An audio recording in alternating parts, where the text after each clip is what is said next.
달팽이도 집이 있는데 나는 왜 집이 없나? 집사쇼 TV의 장지은입니다. 네, 요즘은 제가 또 얼굴을 이렇게 드러내고 여러분께 인사드리고 있죠. 자, 오늘은 재밌는 시간을 가져볼까 합니다.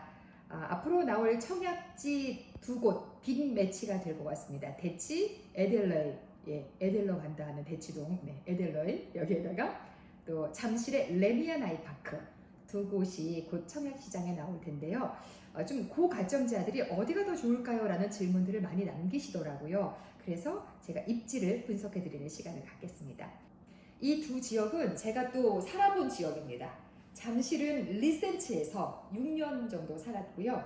그 다음으로 아이 학교 때문에 대치동으로 이사를 해서 대치 구마을의 그 앞쪽에 우성아파트 재건축이 아니라 리모델링을 한 대치 레미안 하이스턴에서 살다가 은마로 또 이사를 가고 은마에서 또 대치 아이파크 쪽으로 또 이사를 가서 대치동에서도 한 6년 살았습니다. 그래서 이 두 곳은 저의 노하바이였습니다. 그래서 저만큼 정확하게 아는 분이 없을 거다라는 생각이 들어서 제가 하겠습니다 라고 나선 거죠. 자, 입지평가 들어가겠습니다. 대치동부터 가겠습니다. DH 대치 에델로입니다. 들어갔기도 하고요. 강남구 대치동 대한민국 교육 1번지 대치 구마을 3지구 재건축되는 아파트입니다. 지하 4층이고 최고 16층으로 별로 높진 않습니다. 8개 동이고요. 282가구 중에서 72가구가 나옵니다. 60제곱미터 미만 32가구, 여기 25평이 해당이 되겠죠. 그 다음에 85제곱미터 미만이 38가구, 95제곱미터 미만이 2가구 이렇게 나옵니다. 많이 나오진 않습니다. 반면에 잠실 레미안 아이파크는 잠실 진주 아파트 재건축입니다. 진미크, 진주 미성 크로바에서 진주만 단지가 커서 따로 떨어져 나왔죠. 지하 4층 최고 35층까지 높게 짓습니다. 23개 동이나 되고요. 2678세대 중에서 일반 분양은 589가구가 나옵니다. 와, 많이 나옵니다. 자, 43제곱미터 좀 작은 사이즈가 114가구, 59제곱미터 25평이죠. 118가구, 그리고 74제곱미터가 35가구, 84제곱미터가 297가구, 104제곱미터가 25가구 나옵니다. 역시 둘 다 분양가 상한제가 적용이 되고 있는 단지고요. 자, 대치동은 보시면 평당 6,530만 원. 와, 진짜 비싸게 나오네요. 분양가 상한제가 적용되고 있는 아파트 중에서 세 번째, 네 번째로 높게 나온 거네요. 자, 평당 6,530만 원이면 이 강남 세브란스 앞에서 분양이 됐던 도곡동 레미안 레벤투스에 비해서도 비쌉니다. 6,480만 원이었는데 얘는 6,500만 원 넘어가니까요. 그리고 DH 방배가 6,496만 원이었거든요. 얘는 6,500만 원이 넘어가니까 DH 방배나 레벤투스보다 높게 나온 겁니다. 진짜 비싸네요. 그러면 분양가는 59제곱미터는 15억대, 84제곱미터는 22억대가 나옵니다. 와, DH 방배도 비싸다고 느꼈었는데 개인적으로 굉장히 비싸게 나온 셈입니다. 엄청 비싸게 나왔네 라는 생각이 들다가도 대치 푸르지오 서밋하고 르엘 대치의 현재의 시세하고 비교하면요, 이거는 완전 로또입니다. 시세 차익 10억 이상을 보실 수 있는데요. 지금 대치 푸르지오 서밋 59제곱미터가 21억대, 84가 35억 정도 되거든요. 그리고 르엘 대치도 25평이 25억대 정도 실거래 나왔네요. 이러다 보니까 10억 이상의 시세 차익을 가져갈 수 있는 거죠. 이 동네에 비하면 싸게 나온 겁니다. 진짜 싸게 나온 겁니다. 이 동네 지금 평당 얼마예요? 1억이 넘어가죠. 자, 건설사를 보겠습니다. DH, 현대건설의 프리미엄 브랜드죠. 유일하다의 D와 하이엔드, 하이소사이어티의 H가 결합이 되어져서 DH라는 이름을 달고 있는데요. 사실 이 대치동과 그 아래쪽으로 개포 이 지역이 DH 빌리지라고 보시면 됩니다. 보시면 DH 아너힐즈 개포 3단지였죠. DH 자이 개포 여기도 유명하죠. 요 DH 퍼스티어 1단지였죠. 그래서 요 빌리지로 DH가 많이 들어섰다 이렇게 보시면 될 것 같고요. 자, 이번에는 레미안 아이파크로 가겠습니다. 자, 분양가는 평당 5,409만 원으로 나왔습니다. 조금 전에 대치동하고는 평당 1,100만 원 이상 차이가 나죠. 자, 59제곱미터는 13억대 중반이고요. 84제곱미터는 18억대 중반이 예상이 됩니다. 자, 평당 5,400만 원이 넘어가는 정도면 송파구에서 분양된 아파트 중에서는 가장 고가 분양이라고 볼 수 있겠습니다. 그럼에도 불구하고 주변 시세에 비하면 역시 싸다. 6억에서 7억 정도의 시세 차익을 보실 수 있는 그런 단지가 되겠습니다. 파크리오 파크리오가 바로 그 뒤에 있죠. 파크리오가 벌써 15년? 13년에서 15년 된 아파트인데 84제곱미터의 거래가가 한 24억 정도에 나와 있거든요. 그럼 벌써 18억이니까 24억이니까 6억 정도. 예, 맞죠? 그리고 저 아래쪽에 헬리오 같은 송파니까 비교하더라도 안전 마진이 꽤 큰 편이죠. 자, 여기는 삼성건설과 현대산업개발이 컨소시엄으로 짓는 아파트입니다. 하이엔드 브랜드 명을 따로 갖고 있지 않기 때문에 그냥 레미안, 아이파크 이 두 개가 붙여져서 지어졌지만 사실상 특화 설계로 굉장히 멋지고 근사하게 지어진다고 소문이 자자한 그런 곳입니다. 자, 그러면 지금부터 입지 분석 한번 들어가겠습니다. 제가 만들어 놓은 거 있죠? 역학, 개세, 인, 연. 개세가 들어가니까 여긴가 보다 하시는데요. 아닙니다. 예, 굉장히 과학적인데요. 역세권, 학군, 개발 호재, 세대수, 인프라, 연봉과 일자리. 이렇게 6점 만점 기준을 만들어 놓고 점수를 내는 거죠. 그래서 청약지도 그렇고 일반적인 주택도 그렇고 매수 시점에서 또 청약 시점에서 점수를 내보면 어디에 투자해야 되는지 답이 나옵니다. 저도 한참 아파트 투자하고 그럴 때 이렇게 점수를 딱 내서 비교했었거든요. 여러분에게도 도움이 될 것 같아서 제가 만들어서 알려드립니다. 자, 그러면 6점 만점에 모두 몇 점 정도 되는지 보겠습니다. 역세권부터 보시죠. 자, 대치동 가겠습니다. 대치동 2호선 삼성역과 3호선 대치역 그리고 수인분당선 한티역 모두 다 가깝지 않습니다. 가깝지 않습니다. 다 조금씩 걸어가야 되는 역세권이 아니라 도보권 이렇게 생각하시면 될 것 같습니다. 그 다음에 영동대로 진입 가깝고 올림픽대로 접근도 가깝고요. 그런데 살짝 한쪽 면으로 언덕이 있습니다. 예, 저희 아이가 휘문중학교를 다녀서 알거든요. 그래서 자전거를 탈 때 굉장히 힘들게 이렇게 갔었던 그런 기억이 있습니다. 언덕 있고 그다음 그 2차선 도로가 좁기 때문에 차가 무지하게 많이 막힙니다. 그래서 저는 대치동 같은 경우에는 이 공부하는 학령기 아이가 있지 않는 이상은 이쪽에 투자하지 마시라. 다른데 10억 이상의 시세 차익을 볼 수 있는 데가 또 많이 나오기 때문에 굳이 차 막히는 동네 그렇게 학생들 많은 동네 뭐하러? 그런 생각이 들더라고요. 자, 이런 장단점이 있습니다. 하지만 학령기 아이들이 있다, 학생이 있다면 무조건 이 동네 들어가야 됩니다. 동네 자체가 학구열이 높고 학교도 무지하게 좋고 학원은 무지하게 좋고 그리고 이 지역은 도로마다 다 금연구역입니다. 그리고 대부분이 학생, 학부모, 그리고 학원 선생님 이렇게로 이루어져 있습니다. 그러니까 밤늦게 다니더라도 절대 위험한 동네가 아니라는 거죠. 예. 근데 제가 너무 놀랬던 건 그때 이 동네에 마약, 음료 이런 얘기가 나와서 그럴 수가 있나? 대치동에서 6년 동안 산 제 입장에서 이 동네에서 그럴 수가 있나라는 생각이 들더라고요. 굉장히 대범한 범주였죠. 자, 이번에는 잠실 레미안 아이파크로 가보겠습니다. 잠실의 유명한 아파트 세 곳, 네 곳이 있죠. 엘리트파 이렇게 말씀을 많이 하시죠. 엘스, 리센츠, 트리지온, 파크리오. 그런데 엘리트들은 한 곳에 모여 있고요. 그리고 롯데월드를 지나서 송파구청 쪽으로 조금 지나서 더 가다 보면 거기에 파크리오가 있습니다. 그리고 그 앞쪽으로 진미크가 있었거든요. 진주, 미성, 크로바. 근데 진주 아파트가 이번에 재건축을 해서 레미안 아이파크 이름을 달고 나오는데요. 뭐 평가 중에는 엘리트보다는 이 파크리오 그리고 지금 레미안 아이파크 입지가 조금 떨어진다라는 평가도 있긴 있습니다만 그렇게 말씀하시는 분들은 이곳에 안 살아보셔서 그래요. 저도 한 10년 정도 뒤는 이 동네 가서 살까라는 생각이 드는 게 자, 여기가 8호선 몽촌토성역이면 양쪽으로 쫙 넓게 쫙 병풍처럼 짓거든요. 근데 남양이잖아요. 남양. 그래서 창문을 쫙 열면 꽝! 올림픽공원, 오륜기, 태극기, 만국기, 펄럭이면서 공원이 쫙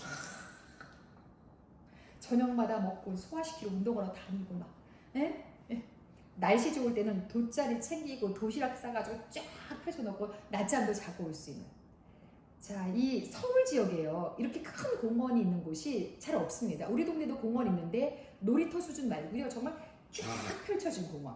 강 남쪽에는 올림픽 공원이 그렇고요. 강 북쪽에는 용산이 그렇지 않습니까? 그래서 두 곳의 집값이 그래서 비싼 겁니다. 공세권이라서 굉장히 멋진데요. 8호선 몽촌토성역이 있고 그리고 한성백제역 9호선이 들어섰습니다. 그리고 약간 안타까운 것은 2호선이 바로 있지 않고 8호선을 타고 한정거장 가서 갈아타야 되는 단점은 있습니다만 뭐 그 정도야. 이 정도면 역세권이죠. 도보권이 아니라 역세권이라고 볼 수 있겠습니다. 자, 다음으로는 학군 보겠습니다. 자, 대치동은 도곡초, 대명중, 휘문중, 휘문고, 대치동 학원가를 걸어서 갈 수 있는 최고의 입지죠. 대한민국 명문 학군의 대명사라서 학군에 대해서는 굳이 얘기할 필요가 없습니다. 예. 의대를 한 학교에서 한 해에 100명 이상씩 가니까요. 대단한 학군입니다. 예. 그러니까 길을 쓰고 여기를 들어오려고 하시는 거죠. 아이가 있는 데는요. 여기 꼭 도전하세요. 너무너무 좋습니다. 우리나라의 교육제도가 바뀌지 않는 한 이곳의 집값은 떨어지지 않습니다. 다음으로 잠실로 가겠습니다. 잠실은 단지 내에 학교가 지어지기로 얘기가 됐다가 취소가 됐죠. 취소가 됐고 지금 초등학교는 잠실초 정도 될 것 같고요. 잠실초등학교는 파크리오 쪽으로 찾기를 건너야 됩니다. 그 다음에 중학교는 잠실중학교가 굉장히 유명합니다. 여기는 학업 성취도가 95% 정도 나오는 그런 학교라서 유명한데요. 이 잠실중으로 가느냐 아니면 방위중학교라고 있습니다. 방위중학교로 가느냐 요게 관건인데 들리는 얘기로는 사업을 바트게 진행하기 위해서 조건부로 방위중 대정으로 결정을 하고 나서 사업을 밀어붙였다라는 얘기가 있는데 루머라고 합니다. 루머. 예.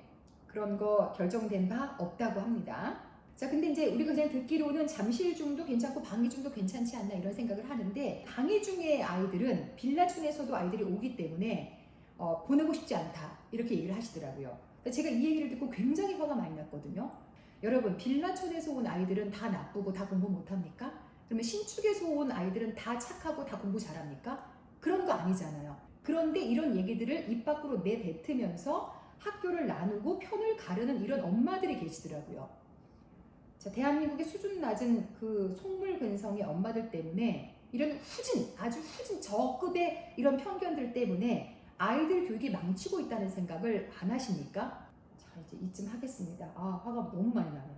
자, 고등학교는 지원해서 가는 거니까 잠실고등학교 그리고 방이동 쪽에 학원가 여기도 유명합니다. 그리고 버스 한 번만 타면 중고등학생 같은 정도는 대치동으로 또 학원을 많이들 오고 있습니다. 그래서 여기도 괜찮다 이런 생각이 듭니다. 자, 다음으로 개발호재 넘어가겠습니다. 대치동은 영동대로 지하화 공사. 예, 서울에서 이제 가장 땅값이 비싼 지역이 영동대로변이 될 겁니다. 그리고 잠실로 연결되는 마이스.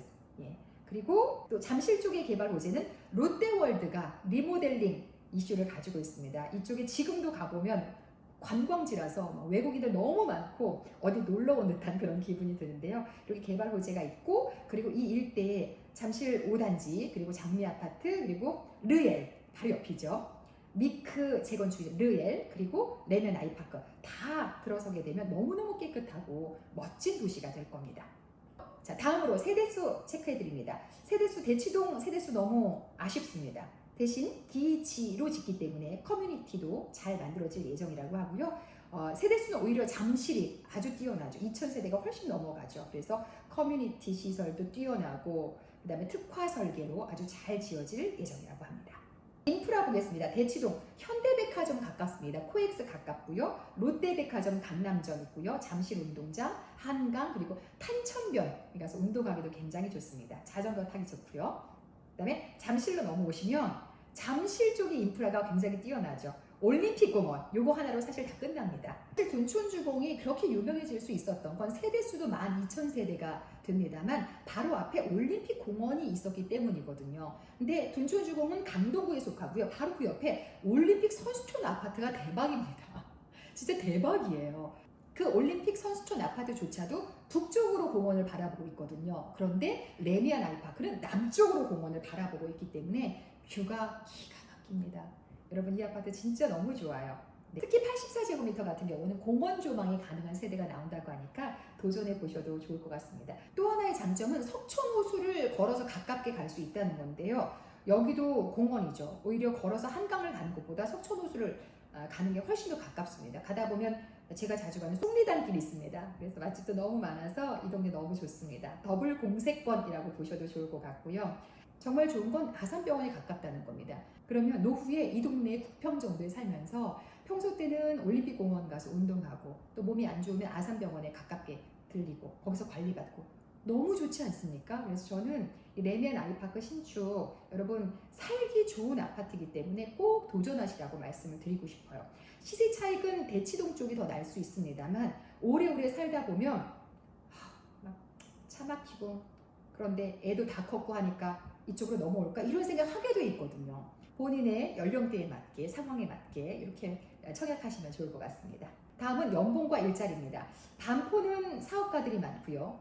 그 다음에 강남 대치동 쪽은 전문직들이 많습니다. 기본적으로 연봉이 굉장히 높다는 거죠. 그리고 생각보다 구축 아파트들도 전세가가 높게 형성이 되어져 있습니다. 죄다 공부 잘하는 아이들의 부모들은 대치동에 전세로라도 월세로라도 들어오고 싶어 하기 때문입니다. 자, 반면에 잠실은 제가 살아보니까요. 신혼 때부터도 이쪽으로 들어오시는 분들이 계시고 초등 저학년 비율이 굉장히 많습니다. 그래서 막 매일매일이 어른이날 같은 그런 느낌이에요. 그리고 특히나 이 롯데월드 주변에는 초등 저학년들이 너무 많아가지고요. 그리고 젊은 데이트족들도 너무 많고요. 대치동은 학생이 있는 댁들은 무조건 이곳에 들어가고 싶어 하고요. 여기서 아이를 다 키우고 나면 차가 너무 많이 막히기 때문에 또 도로가 좁기 때문에 다 잠실로 나오고 싶어 하시거든요. 근데 잠실에서 초등 저학년 아이를 키우는 엄마들은요. 꼭 대치동에 아이들 공부 한번 붙어보려고 들어가고 싶어 하는 거예요. 그래서 서로 이렇게 순환이 이루어지고 있다 이렇게 생각하시면 될 것 같습니다.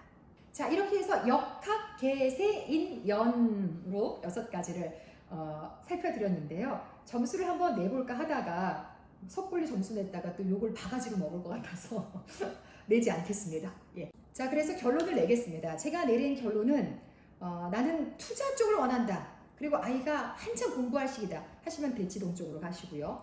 아니다, 나는 이제 애도 다 컸고 이제는 좀 조용한 데서 병원 가까운 데에서 노후를 보내고 싶다 하신다면 이쪽으로 옮겨 오시면 되겠습니다.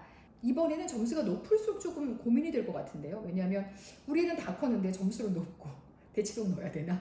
아니야.